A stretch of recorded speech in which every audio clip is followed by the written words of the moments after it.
मैं अपनी स्क्रीन आप लोगों से शेयर कर देता हूँ। ठीक है।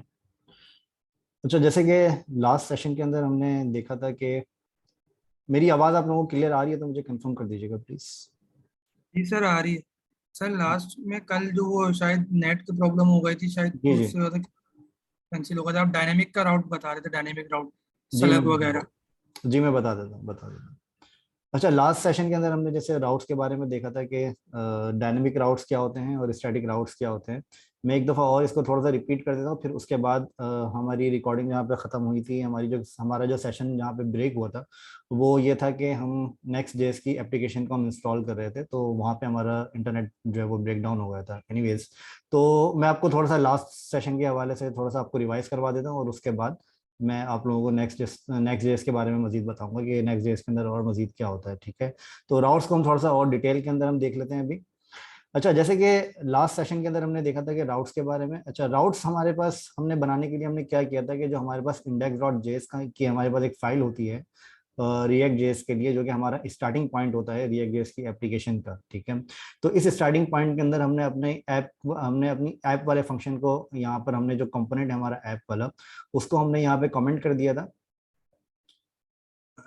अच्छा, इसको हमने कमेंट कर दिया था, और इसको कमेंट करने के बाद हमने यहीं पर हमने अपना एक ऐप का फंक्शन बना लिया था। लेकिन इन दोनों के अंदर डिफरेंस क्या था कि अगर आप यहाँ पर अपने ऐप डॉट जेएस के फंक्शन को अगर आप यहाँ पे देखें, तो हमने यहाँ पर अपनी एचटीएमएल को यहाँ पे कॉल किया हुआ था, जिसको हमने यहाँ पे भी कमेंट किया हुआ है। हमने ये वाली एचटीएमएल को यहाँ पे कॉल किया हुआ था।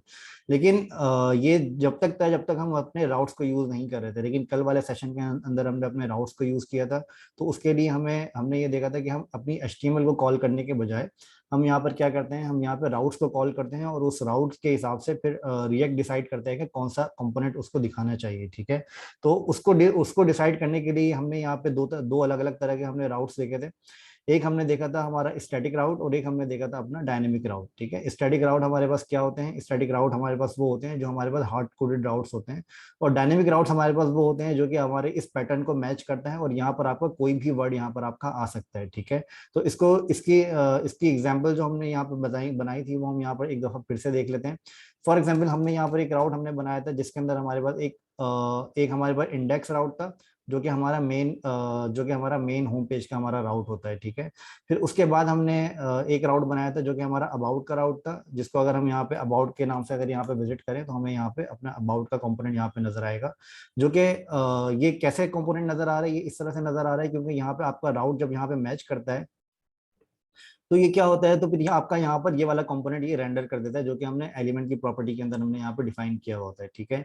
अच्छा, ये तो हमारा होगा स्टैटिक राउट, जो कि जिसके अंदर हमारे पास कोई भी डायनेमिक वैल्यूज नहीं आ रही, और ये अबाउट का राउट हमारा हार्ड कोडेड है। ठीक है। फॉर एग्जाम्पल, अगर यहाँ पर कोई और मैं काम करता हूँ, तो यहाँ पे हमें कोई भी कंपोनेंट नजर नहीं आएगा, क्योंकि अबाउट का राउट ये मैच नहीं करेगा। तो ये अबाउट का की जो स्पेलिंग है ये आपकी मैच करनी चाहिए, अदरवाइज आपका ये कंपोनेंट नजर नहीं आएगा। ठीक है। अच्छा, इसके बाद फिर हमने देखा था डायनेमिक राउट्स। डायनेमिक राउट्स हमारे क्या होते हैं, डायनेमिक राउट्स हमारे होते हैं जिसके अंदर हम यहाँ पर अपने राउट्स को डायनेमिकली हम यहाँ पे कॉल करते हैं, जिसके अंदर आपका ये स्लग आपका कुछ भी हो सकता है। ठीक है। अब यहाँ पर हम हार्ड कोड इसको नहीं कर सकते, क्योंकि यहाँ पर हमारी जो वैल्यूज हैं वो हमारी डायरेक्टली डेटाबेस से वैल्यूज आ रही होती हैं, जिसको हम यहाँ पे अपने डायनेमिक स्लग्स को हम यहाँ पे यूज करते हैं। इसका यूज केस मैंने कल जैसे आपको बताया था कि फॉर एग्जाम्पल, अगर आप कोई एक ई कॉमर्स वेबसाइट बना रहे हैं, और उस ई कॉमर्स वेबसाइट के अंदर आपके पास एक प्रोडक्ट डिटेल का पेज है, तो इसके लिए आप प्रोडक्ट डिटेल के पेज का आपके पास एक अलग से लिंक होता है। उस लिंक को आप जो है हार्ड कोड यहाँ पर नहीं कर सकते, क्योंकि फॉर एग्जाम्पल अगर आपके वेबसाइट के ऊपर 50,000 प्रोडक्ट्स हैं फॉर एग्जाम्पल, या 1000 प्रोडक्ट्स हैं, तो आप 1000 राउट्स आप यहाँ पे मैनेज नहीं कर सकते। ठीक है। तो उससे बेटर ये होता है कि आप यहाँ पर एक पैटर्न यहाँ पर बना दें, और उसके बाद आपके यहाँ पे जो भी आपका प्रोडक्ट का टाइटल आएगा, वो आप यहाँ पर आसानी से आपका वो राउट का पैटर्न आपका मैच करेगा, और वो स्पेसिफिक कंपोनेंट आपको दिखा देगा। ठीक है। तो इस तरीके से आप अपने डायनेमिक राउट को मैनेज करते हैं। तो इसका इसका मैं प्रैक्टिकल आपको दिखा देता हूँ। अब जैसे यहाँ पर जो मैंने पैटर्न बनाया है, वो मेरा टेस्ट स्लैश करके आगे स्लग मेरा कुछ भी हो सकता है। तो यहाँ पे पैटर्न मेरा मैच करेगा फॉर एग्जाम्पल टेस्ट, और टेस्ट के आगे मैं यहाँ पे स्लग कुछ भी कर सकता हूँ। फॉर एग्जाम्पल, यहाँ पर मैं कर सकता हूँ शर्ट अंडरस्कोर, यहाँ पर मैं कर सकता हूँ फॉर एग्जाम्पल मैन शर्ट। ठीक है।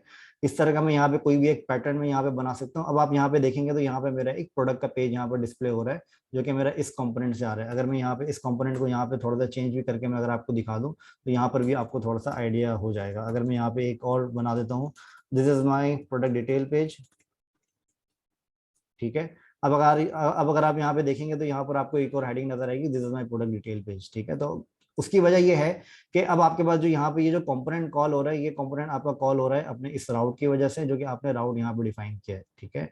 अच्छा, ये राउट का पैटर्न हमारा मैच कर रहा है, इस वजह से हमारा ये कंपोनेंट कॉल हो रहा है। अदरवाइज अगर ये पैटर्न हमारा मैच नहीं करेगा तो फिर हमारा ये कंपोनेंट कॉल नहीं होगा, ठीक है। अच्छा, इसके अंदर एक सिनेरियो आपका ये भी हो सकता है कि फॉर एग्जांपल आपके पास यहाँ पर एक, तो आपके पास यहाँ पर सिलेक्ट का एक राउट है, लेकिन फॉर एग्जांपल अगर आप यहाँ पे कोई और आपके पास राउट है, अगर आप यहाँ पर फॉर एग्जांपल करते हैं टेस्ट 2 के नाम से, और यहाँ पर आपको प्रोडक्ट के बजाय आपको यहाँ पे कोई और कंपोनेंट आपको यहाँ पे कॉल करना है, तो वो आप कैसे करेंगे? फॉर एग्जांपल यहाँ पर मैं कर देता हूँ टेस्ट 2 कंपोनेंट, ठीक है। टेस्ट 2 के नाम से मैं यहाँ पे एक कंपोनेंट बना देता हूँ, और इसको मैं यहाँ पे कर देता हूँ टेस्ट 2, ठीक है। और यहाँ पर मैं डिफाइन कर देता हूँ टेस्ट 2, और इधर जो एक्सपोर्ट होगा, अच्छा ये मैं क्यों कर रहा हूँ ये मैं आपको अभी बताता हूँ। ये करने का रीजन क्या है, आपको एक सिनेरियो मुझे समझाना है जो क्या इंपॉर्टेंट है। समटाइम्स आप इसके अंदर बहुत ज्यादा स्ट्रगल करेंगे अगर आपको ये नहीं पता होगा, ठीक है। तो यहाँ पर मैंने डिफाइन किया टेस्ट 2, और यहाँ पर मैंने बताया this is my test 2 page, ठीक है। अच्छा, अब अगर आप यहाँ पर नोटिस करें एक चीज, तो यहाँ पर मैंने क्या किया है, यहाँ पे मैंने एक टेस्ट 2 का कंपोनेंट मैंने यहाँ पे बना दिया, और इस टेस्ट 2 के कंपोनेंट को मैंने यहाँ पे कॉल कर दिया टेस्ट/टेस्ट 2। लेकिन अब अगर आप यहाँ पे एक चीज नोटिस करें तो आपका ये वाला पैटर्न आपका मैच कर रहा है, और आपका ये वाला पैटर्न भी इससे कॉन्फ्लिक्ट कर रहा है, ठीक है। क्योंकि अगर आप ये टेस्ट 2 कॉल करेंगे तब भी आपका वो इस कंपोनेंट के अंदर आएगा, और अगर आप टेस्ट 2 के बजाय यहाँ पे कुछ और भी चीज लिखेंगे तब भी आपका वो इस कंपोनेंट के अंदर आएगा। उसकी वजह यह है कि आपका ये वाला कंपोनेंट मैच कर रहा है। अगर मैं यहाँ पे फॉर एग्जांपल टेस्ट 2 लिखूंगा, फॉर एग्जांपल अगर मैं यहाँ पे लिखता हूँ टेस्ट/टेस्ट 2, तो अब आप यहाँ पर देख रहे हैं कि आपका टेस्ट 2 का पेज आपको यहाँ पे नजर आ रहा है, लेकिन अब आपका यहाँ पे ये वाला स्लग आपको नजर नहीं आ रहा है, ठीक है। तो इस तरीके से आप यहाँ पे आपके कंपोनेंट्स हैं वो आपके यहाँ पे डुप्लीकेट भी हो सकते हैं। तो इसके अंदर ये क्या करता है कि अगर आपको ये वाला एग्जैक्टली मैच करेगा पैटर्न, तो वो डायरेक्टली इसको प्रायोरिटी देगा, अदरवाइज वो डायरेक्टली इसको प्रायोरिटी देगा। तो इस तरीके से आप अपने पैटर्न को आसानी से मैच कर सकते हैं, जिसकी वजह से ये आपका कॉन्फ्लिक्ट नहीं क्रिएट करता, ठीक है। तो ये वाला एक सिनेरियो आपके पास आ सकता है इन फ्यूचर भी, तो इसको आप ध्यान में रखिएगा कि ये वाली चीजें जो है वो आपकी, अगर आपको ये वाला पैटर्न मैच करेगा तो वो डायरेक्टली आपके इस पैटर्न के ऊपर लेकर आ जाएगा, वो इसको अवॉइड कर देगा। लेकिन अगर आपको ये वाला पैटर्न मैच करेगा तो फिर वो आपको इस पैटर्न के ऊपर लेकर आएगा। अब इसके अंदर ये चीज मैटर नहीं करती कि ये आपकी इस पैटर्न के बाद यहाँ पर ये नेक्स्ट लाइन में आ रहा है या फिर ये इससे ऊपर वाली लाइन में, ये चीज इसमें मैटर नहीं करती, ठीक है।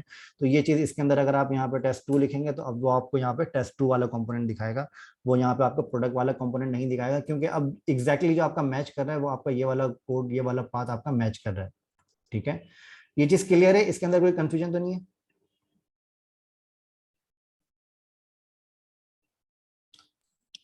जी सर, क्लियर। ओके। अच्छा, अब इसके अंदर, इसके अलावा अगर मैं आपको एक चीज और यहाँ पे बताऊं जो मैं हमने लास्ट सेशन के अंदर हमने देखी थी, जिसके अंदर एक about.js के अंदर अगर फॉर एग्जांपल मैंने यहाँ पे एक अबाउट लिखा था, और अबाउट के अंदर हमने यहाँ पे लिंक दिया था विजिट होम का, ठीक है, और विजिट होम के अंदर हमने यहाँ पे लिंक दिया हुआ है विजिट अबाउट का। तो इसको हमने किस तरह से किया था, इसको करने का तरीका ये था कि जो हमारे पास अबाउट का पेज है, इसके अंदर हमने एक पैकेज कॉल किया था लिंक का, जो कि रिएक्ट राउटर डॉम के अंदर से आ रहा है, ठीक है।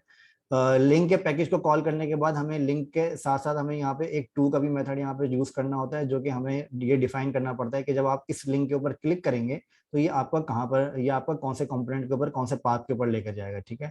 तो हम यहाँ पे दे देते हैं फॉर एग्जाम्पल स्लैश, क्योंकि ये अबाउट का कंपोनेंट है हमारा, और अबाउट के कंपोनेंट के अंदर हमने लिंक दिया हुआ है विजिट होम का, ठीक है। फॉर एग्जाम्पल अगर आप यहाँ पे अबाउट के कंपोनेंट में जाएंगे तो यहाँ पे आपको लिंक नजर आएगा विजिट होम का, और जब आप विजिट होम पे जाएंगे तो अब आपको यहाँ पे लिंक नजर आ रहा है विजिट अबाउट का, ठीक है। तो इसको हमने इस सिंपल इस तरह से किया था कि हमने यहाँ पे एक लिंक को यहाँ पे कॉल किया था, और इसके साथ हमने एक टू की प्रॉपर्टी डिफाइन करी थी, और इस टू के साथ हमने यहाँ पे एक स्लग हमने लगाया था, ठीक है। तो ये तो हमारा हो गया तकरीबन जो लास्ट सेशन के अंदर हमने जो कंपोनेंट हमने देखा था उसके हिसाब से हमने यहाँ पे इसको थोड़ा सा रिवाइज कर लिया। इसके हवाले से अगर आप में से किसी को कोई क्वेश्चन हो, कोई कंफ्यूजन हो, तो आप लोग प्लीज पूछ सकते हैं अभी या फिर लेक्चर के आखिर में, ठीक है। अच्छा, एनीवेज, अच्छा अब इसके अंदर मैं एक इंपॉर्टेंट चीज मैं आपको बता दूं, एक इंपॉर्टेंट चीज जो कि कल हमने मिस कर दी थी वो मैं अभी आपको बता देता हूं। जैसे फॉर एग्जांपल यहाँ पर हमने यहाँ पर लिखा फॉर एग्जांपल प्रोडक्ट स्लैश कोई भी हमने यहाँ पे नाम लिखा, ठीक है। अच्छा, प्रोडक्ट की स्पेलिंग हमारी ठीक है, हम यहाँ पर क्या करते हैं, सॉरी प्रोडक्ट नहीं है वो टेस्ट है, मैं इसको प्रोडक्ट कर देता हूँ, ठीक है। ये प्रोडक्ट मैंने कर दिया, तो अब आपको यहाँ पर प्रोडक्ट का पेज नजर आ रहा है जो कि this is my product detail page, okay. अच्छा, अब फॉर एग्जाम्पल अब यहाँ पर जो स्लग आपके पास आ रहा है, फॉर एग्जाम्पल यहाँ पर आपके पास स्लग आ रहा है मैन टी शर्ट, ठीक है, ये आपके पास एक स्लग आ रहा है। अच्छा, इस स्लग को आपको अगर इस कंपोनेंट के अंदर अगर आपको गेट करना है, अगर आपको इस स्लग को अपने पेज के अंदर गेट करना है, तो वो आप कैसे करेंगे उसको, उसकी आपको यूज केस क्या हो सकता है, मैं आपको एक इसका यूज केस मैं आपको बता देता हूँ। क्योंकि बहुत सारे जो डिजाइनर्स, जो बिगिनर्स होते हैं, वो इस चीज के ऊपर काफी स्ट्रगल कर रहे होते हैं कि उनको जो है वो ये चीज समझ में नहीं आती कि ये वाला जो आपका पार्ट है, इस वाले पार्ट को आप नीचे कैसे गेट करेंगे और वो आपको एपीआई वगैरह में किस तरह से सेंड करेंगे। क्योंकि इसमें क्या होता है कि जब आप इस स्लग को जब आप यहाँ पे हिट करते हैं, तो आपको यहाँ पर इस स्लग को यहाँ पर गेट करके आपको क्या करना होता है, अपनी एपीआईज के अंदर ये वाला डेटा आपको सेंड करना होता है, ताकि आप अपनी प्रोडक्ट की डिटेल को सर्वर साइड से फैच कर सकें, ठीक है। तो इस वजह से आपको क्या करना होता है कि आपको ये वाला जो आपका स्लग आ रहा है, ये वाला स्लग आपको अपने कोड के अंदर यहाँ पर गेट करना होता है। अच्छा, उसको गेट करने के लिए रिएक्ट जेएस के अंदर जो इसका तरीका होता है वो ये होता है कि आपको यहाँ पर इसका रिएक्ट जेएस का एक अलग से एक पैकेज होता है जो कि आपको यूज करना होता है। उस पैकेज का नाम आपके पास होता है यूज पैरम्स करके, ठीक है। यूज पैरम्स का पैकेज आप यहाँ पे यूज करेंगे, तो उसको यूज करते हुए आप अपने पास यहाँ पर आसानी से उसकी जो डिटेल है वो आप यहाँ पे आराम से यूज कर सकते हैं, आराम से आप उसको गेट कर सकते हैं, ठीक है। तो इसको मैं अभी आपको प्रैक्टिकल करके मैं आपको दिखाता हूँ। प्रैक्टिकल करने के लिए इसका सिंपल ये है कि आपके पास रिएक्ट राउटर डॉन का एक पैकेज है, इसके अंदर इसी के अंदर से आपको यहाँ पे एक कॉल करना होता है यूज पैरम्स, ठीक है। अच्छा, यूज पैरम्स को आप यहाँ पे कॉल करेंगे, जैसे आपके पास ये यूज स्टेट का आपके पास एक हुक होता है, इसी तरह से आपके पास ये एक हुक होता है यूज पैरम्स का, ठीक है। अच्छा, यूज पैरम्स का हुक कॉल करने के बाद अब आप यहाँ पे क्या करेंगे, आप यहाँ पर सिंपल यूज पैरम्स को एक अलग से आप एक वेरिएबल बनाएंगे। ये वेरिएबल का नाम आपका कुछ भी हो सकता है। इस वेरिएबल को यहाँ पे बनाने के बाद आप सिंपल यहाँ पर क्या करेंगे, आप यहाँ पर एक यूज पैरम्स का आप यहाँ पे इसको यूज कर लेंगे, यूज पैरम्स का जो आपका यहाँ पर अलग से हुक होता है, ठीक है।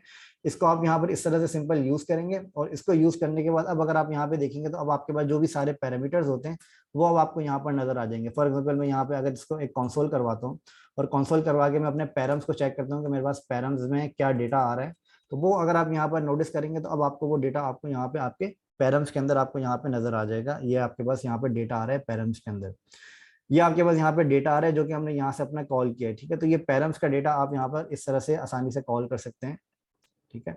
अब फॉर एग्जांपल अगर आपको स्लग यहाँ पर गेट करना है और यहाँ पे स्लग आपको पेस्ट करना है, तो इसको करने का सिंपल तरीका ये है कि आपके पास पैरम्स के अंदर आपके पास ऑप्शन है स्लग का, ठीक है।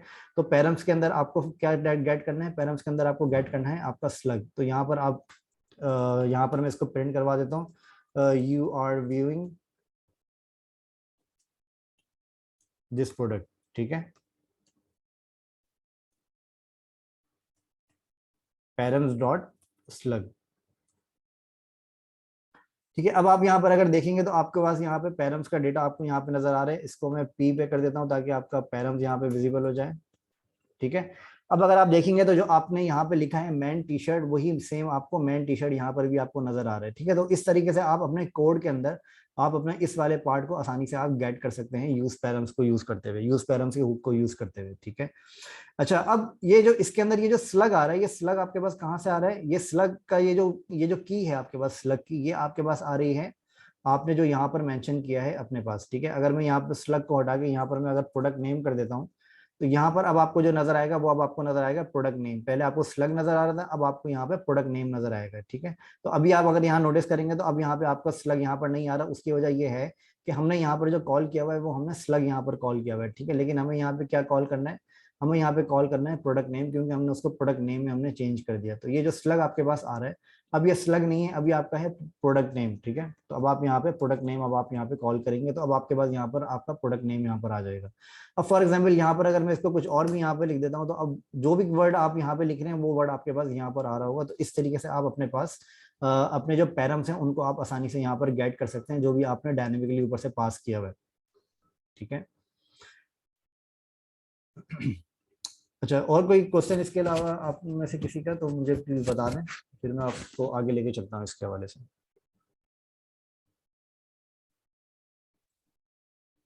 सर यूज पैरम दोबारा बता दें, थोड़ा समझ नहीं आया क्यों यूज होते हैं। ओके, मैं बता देता हूँ। अच्छा, पैरम्स क्या होते हैं, सबसे पहले आपको ये चीज समझनी होगी कि पैरामीटर्स क्या होते हैं। आपके पैरामीटर्स आपके, आप उस पार्ट को पैरामीटर्स कहते हैं जो कि आपके पास यूआरएल के अंदर जो भी आपके पास ये डेटा आ रहा होता है, आप इनको पैरामीटर्स कहते हैं एक्चुअली, ठीक है।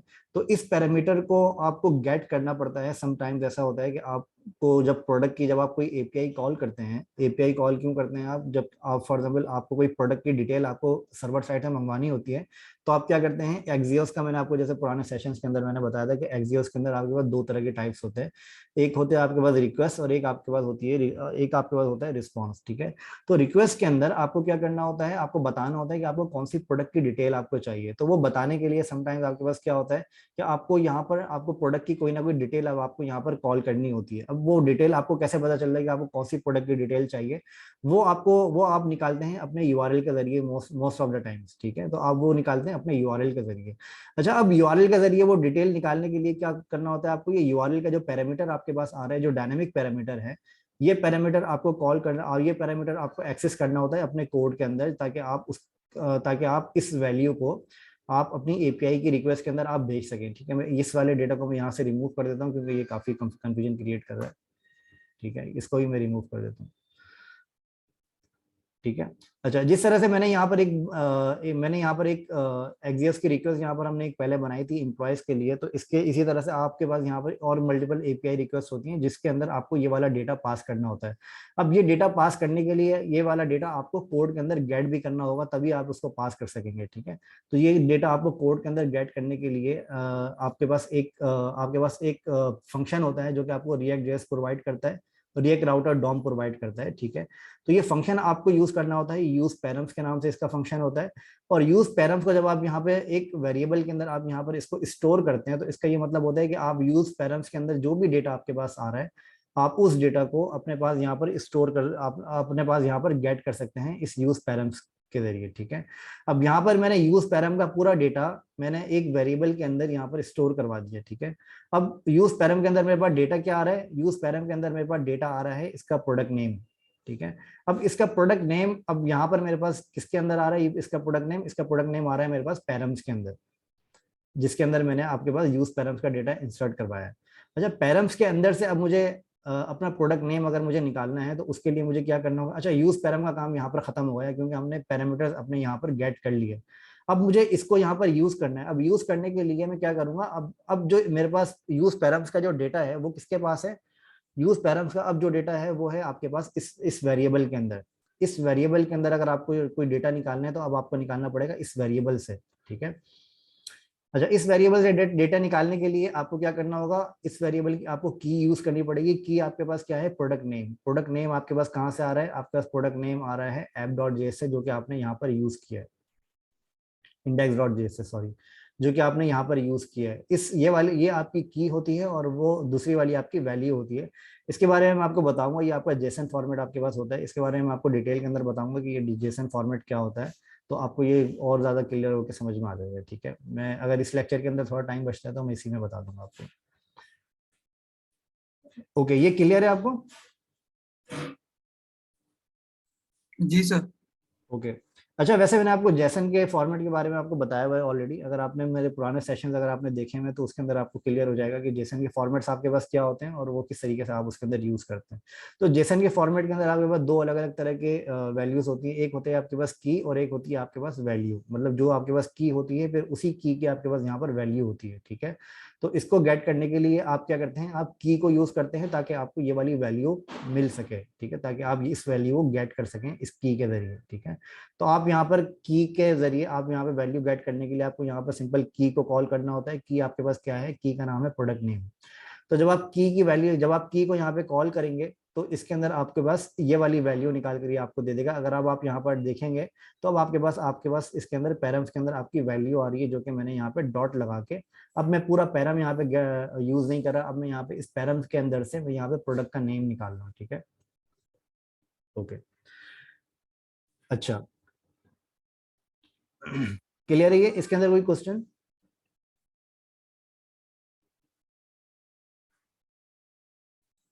No sir. Okay, thank you. अच्छा, अब इसके बाद हमने देखा था कि रिएक्ट जेएस के अंदर हम रिएक्ट जेएस का ड्रॉबैक क्या होता है और इसके अंदर हम नेक्स्ट जेएस को हम क्यों यूज करते हैं। ठीक है, तो मैं आपको थोड़ा सा और बता देता हूँ उसके बारे में, जो कल हमने किया था उसको मैं थोड़ा सा और रिवाइज कर देता हूँ। अच्छा, रिएक्ट जेएस का एक सबसे बड़ा ड्रॉबैक ये होता है कि रिएक्ट जेएस आपका एसईओ फ्रेंडली नहीं होता। ठीक है, ये बात आप जहन में रखिएगा कि रिएक्ट जेएस आपका एसईओ फ्रेंडली नहीं होता।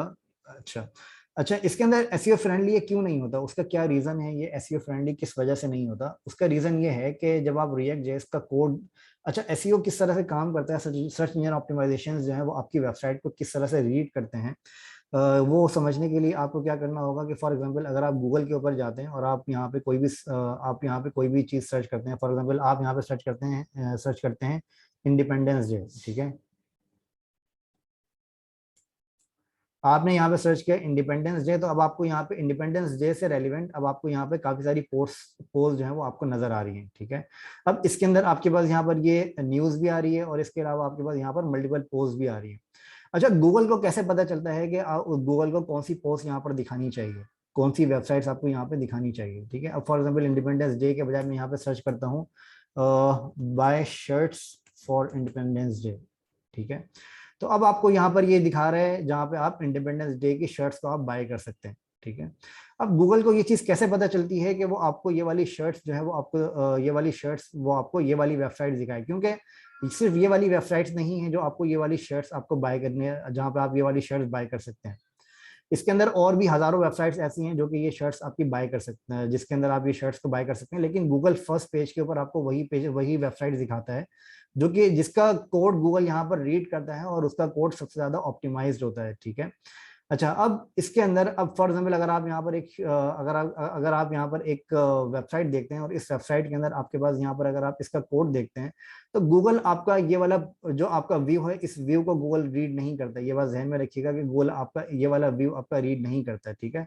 इस व्यू को रीड क्यों नहीं करता गूगल? इस व्यू को रीड इस वजह से नहीं करता क्योंकि गूगल को जब गूगल आपकी एसईओ को जब क्रॉल करता है, जब वो आपको रैंक करता है, तो वो आपको लिंक करता है, वो आपको रीड करता है आपके पेज का सोर्स कोड, ठीक है। अब पेज के सोर्स कोड के अंदर जो आपने HTML के अंदर जो वर्ड्स यूज किए हैं, जो आपने कीवर्ड्स यूज किए हैं, या फिर जो आपने H1 के H2 के टैग्स वगैरह जो आपने यूज किए हैं, गूगल उन वर्ड्स को वहां पे रीड कर रहा होता है, ठीक है। अच्छा, अब इस रिएक्ट जेएस का सबसे बड़ा ड्रॉबैक ये है कि अगर आप इसका कोड देखते हैं तो आपको रिएक्ट जेएस के कोड के अंदर आपको अपनी HTML नजर नहीं आती, ठीक है। आपको यहाँ पर सिर्फ ये नजर आता है, अगर आप इसके अंदर बॉडी के अंदर देखें तो आपको सिर्फ यहाँ पर ये नजर आता है, you need to enable JavaScript to run this app.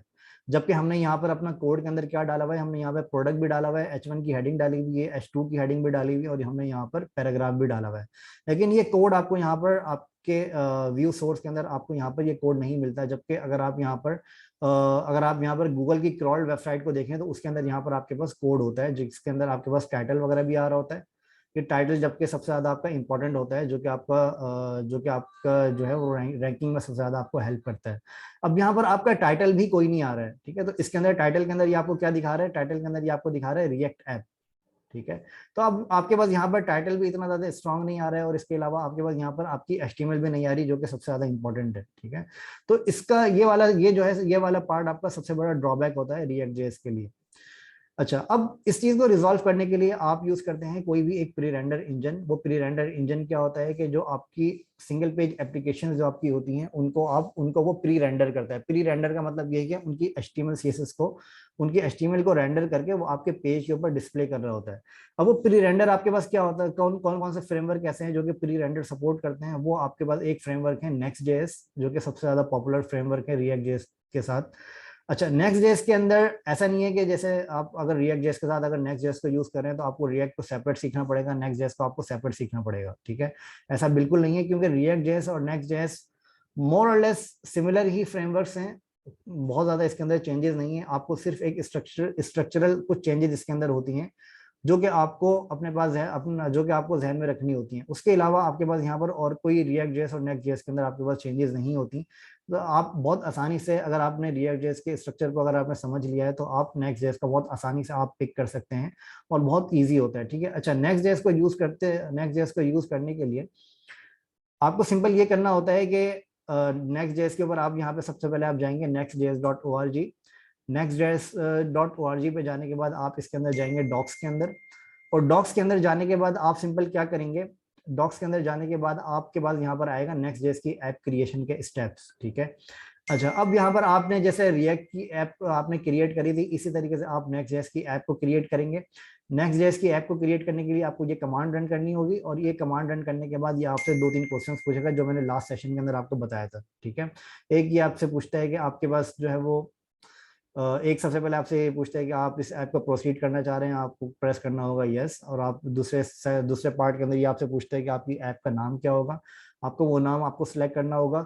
तो जैसे ही आप वो नाम यहाँ पे सिलेक्ट करेंगे तो अब आपके पास ये क्या करेगा, अब आपके पास ये यहाँ पे आपके पास इस तरह की ऐप को क्रिएट कर देगा, जो कि हमने कल वाले सेशन के अंदर हमने क्रिएट करी थी, ठीक है।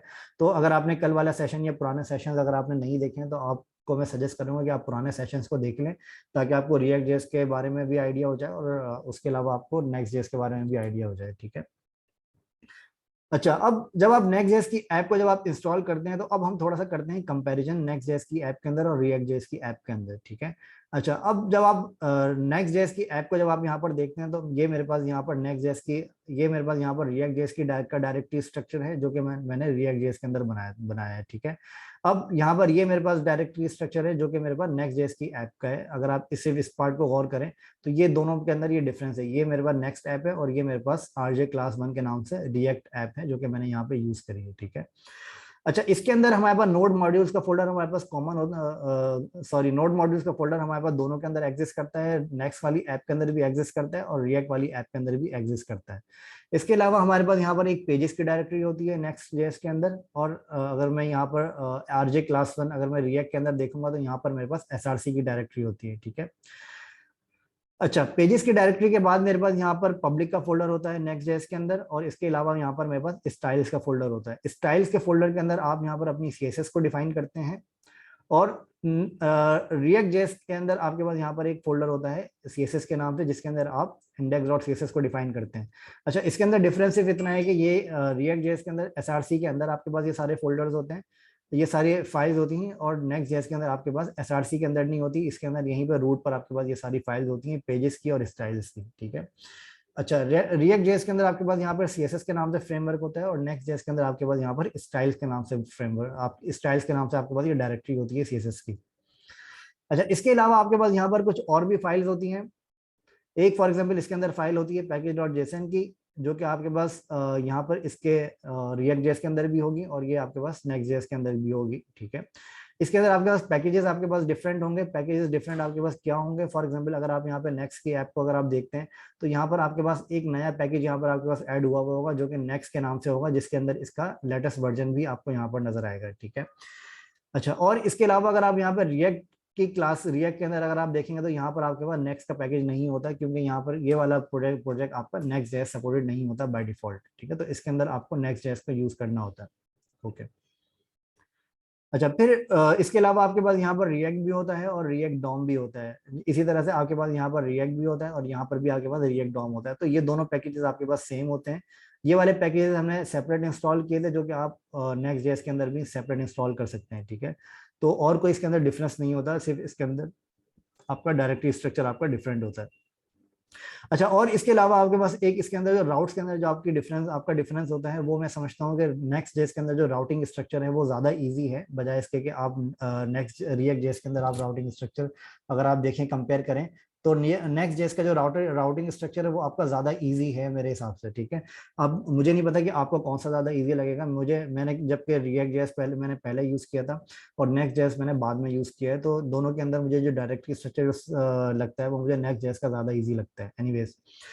अच्छा, राउटिंग स्ट्रक्चर का क्या मतलब है? राउटिंग स्ट्रक्चर का मतलब ये है कि जब आप रिएक्ट जेएस की एप्लीकेशन जब आपने बनाई अभी, तो रिएक्ट जेएस की एप्लीकेशन बनाने के बाद जब आपने इसके राउट्स यहाँ पर डिफाइन किए, तो यहाँ पे आपने जो राउट्स डिफाइन किए वो आपने यहाँ पर हार्ड कोडेड राउट्स आपने डिफाइन किए थे रिएक्ट जेएस की एप्लीकेशन के अंदर। हार्ड कोडेड राउट्स का मतलब ये है कि यहाँ पर आपने अपने हार्ड कोडेड अपने राउट्स आपने यहाँ पर खुद मैनुअली आपने डिफाइन किए थे, ठीक है। लेकिन और यहाँ पे आपने इसके साथ साथ राउट के साथ साथ आपने यहाँ पे कंपोनेंट भी डिफाइन किया था कि ये कंपोनेंट आपके पास क्या होता है, ये कंपोनेंट आपको कौन सा कॉल करना है इस राउट के ऊपर जब भी कोई यूजर हिट करता है, ठीक है। तो अब आपने यहाँ पे ये डिसाइड किया, ये आपने डिफाइन किया है कि फॉर एग्जाम्पल अगर कोई अबाउट के ऊपर जाता है तो यहाँ पे आपको अबाउट का कंपोनेंट कॉल करना होता है। अगर कोई यूजर टेस्ट/test2 के ऊपर जाएगा तो आपको test2 का कंपोनेंट आपको कॉल करना होगा। लेकिन और इसके अंदर एक सबसे इंपॉर्टेंट चीज ये है कि जब आप इसके अंदर डायनेमिक राउट्स कॉल करते हैं तो डायनेमिक राउट्स के अंदर आपको ये पैटर्न मैच करना जरूरी होता है। फिर इसके बाद आपको यहाँ पे अगर आपको ये पैटर्न मैच करता है तो आपको क्या होता है, तो फिर आप यहाँ पर अपना ये एक स्पेसिफिक कंपोनेंट आप यहाँ पर कॉल करते हैं, ठीक है। लेकिन नेक्स्ट जेएस के अंदर राउटिंग स्ट्रक्चर किस तरह से डिफरेंट होता है। नेक्स्ट जेएस के अंदर राउटिंग स्ट्रक्चर डिफरेंट इस तरह से होता है कि इसके अंदर जो आपके पास index.js की फाइल होती है वो आपके पास मेन होम की फाइल होती है, जो कि आपको स्लैश के बाद आपको यूज करनी होती है, ठीक है। अब फॉर एग्जांपल अगर मैं यहाँ पर रिएक्ट जेएस की नेक्स्ट जेएस की एप्लीकेशन को अगर मैं यहाँ पे स्टार्ट करूँ तो स्टार्ट करने की कमांड थोड़ी सी डिफरेंट है, जो कि आपको यहाँ से पता चलेगी। यहाँ पर डेव आ रहा है, और अगर आप मैं रिएक्ट जेएस के अंदर अगर मैं देखूंगा तो यहाँ पर मेरा आता है स्टार्ट। तो इसके अंदर रिएक्ट जेएस के अंदर हम क्या यूज करते हैं, रिएक्ट जेएस के अंदर हम यूज करते हैं npm run start, ठीक है। और नेक्स्ट जेएस के अंदर हम क्या यूज करेंगे, नेक्स्ट जेएस के अंदर हम यूज करते हैं npm run और dev, ठीक है। ये हम नेक्स्ट जेएस के अंदर हम यूज करते हैं। तो जैसे ही मैं यहाँ पे npm run dev करता हूँ तो ये करते ही मेरे पास यहाँ पर नेक्स्ट जेएस की पहली एप्लीकेशन हमारी स्टार्ट हो जाती है, और यहाँ पर आपको नेक्स्ट जेएस का फर्स्ट आपको यहाँ पर नजर आ जाता है। ओके,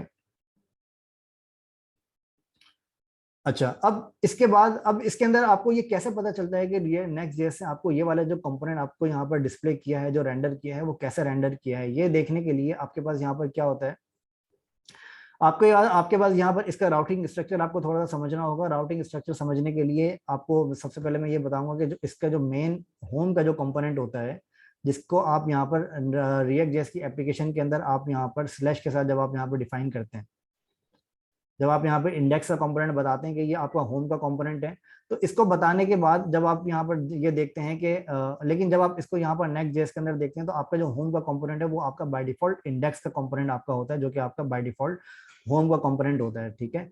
अब होम के कंपोनेंट के अंदर आप जो भी चीज रखेंगे वो आपका यहाँ पर मेन आपका रूट का कंपोनेंट आपका यहाँ पर index.js आपका कॉल हो जाएगा ऑटोमेटिकली, ठीक है। अच्छा, इसके अंदर आपको मैनुअली आपको अलग से डिफाइन नहीं करना पड़ेगा, ऑटोमेटिकली आपका होम का कंपोनेंट आपका index.js आपका कॉल होगा। अब फॉर एग्जांपल अगर आपको यहाँ पर अबाउट का कंपोनेंट क्रिएट करना है, तो अबाउट का कंपोनेंट क्रिएट करने के लिए आप सिंपल क्या करेंगे, आप सिंपल यहाँ पर एक नई फाइल क्रिएट करेंगे। इस फाइल का नाम आप रखेंगे about.js, ठीक है।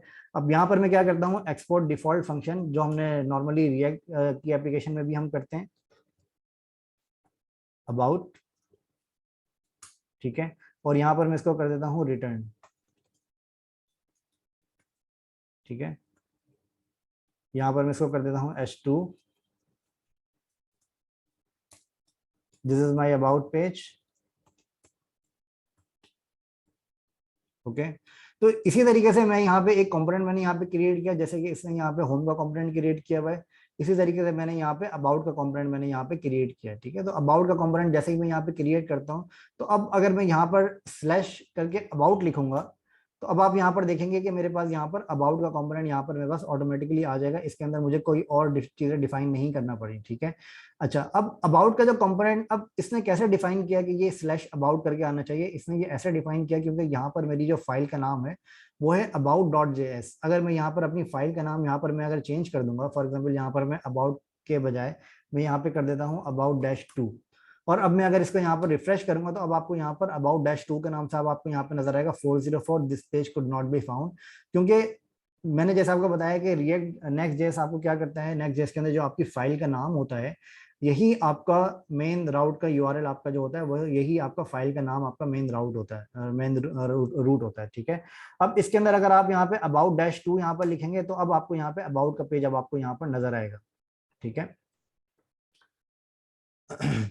अच्छा, इसी मीटिंग में दोबारा ज्वाइन कर लें, फिर मैं आपको इसके डायनेमिक राउट्स का मैं आपको बताता हूँ, ठीक है। इसी मीटिंग में दोबारा ज्वाइन कर लें। Thank you, Allah Hafiz.